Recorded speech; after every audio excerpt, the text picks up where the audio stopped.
Hey, so I apologize for the funny angle and the road noise. I'm recording this from being on the road. I wanted to talk about Genesis 39 and 40 today, which is kind of a 13-year span of the life of Joseph. Really picks up where 37 leaves off. But before I do that, I wanted to share a story that might help us to, as we explore the life of Joseph a little bit more.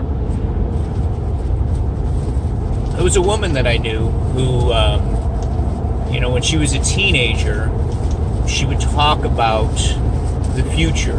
When she was in high school, she said, "When I get to college, then I'll be happy." And then when she got into college, she said, "When I graduate from college, then I'll be happy." When she graduated from college, "When I get a job, then I'll be happy."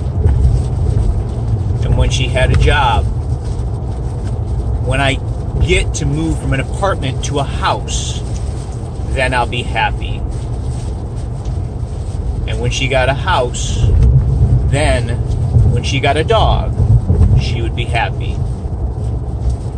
And when she got a dog, she wanted a child. And when she had a child, she would be happy. And when she had her first one, then she wanted a second one. And then she would be happy. And when all those things she had, she said, "Well, now I don't have any time. When I retire, I'll be happy." And so I bring that story up to help to contrast with the story of the life of Joseph. So Joseph had this dysfunctional family. His brothers hated him, so much so that they were going to kill him, but then just sold him into slavery. And he finds himself at the age of 17 in a foreign country, being sold as a slave to, in this case, Potiphar. And then later falsely accused of a crime and in prison. And over the course of this time, we see that God is with him. The Bible notes it a couple of times where God is still with him during this time. And it makes me think that spiritually, sometimes we can be just like my friend.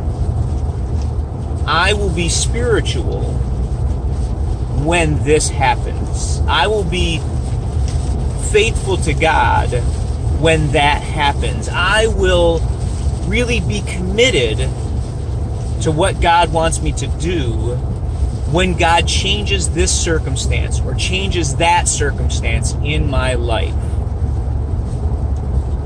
And Joseph was in some of the worst circumstances possible, but he didn't let that stop him. He was tempted by Potiphar's wife, for example. And he says, "No, I won't sin, because that would be a sin against God." So he didn't wait for his circumstances to improve, to be spiritual, and to be righteous, and to let his light shine.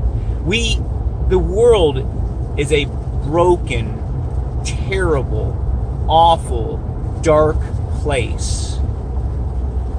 And it's those dark times and dark places that God wants us even more so to let our lights shine and let our lives be an example to others. And so if your spiritual life is being put on hold, if your righteousness is being put on hold, if your pursuing of God is being put on hold because you're waiting for a change in your circumstances, you're waiting for the stars to line up just right, spend some time in Genesis 39 and 40. Look at the life of Joseph. Look at the example that we have. Let your light shine in the worst of circumstances, and God will bless that.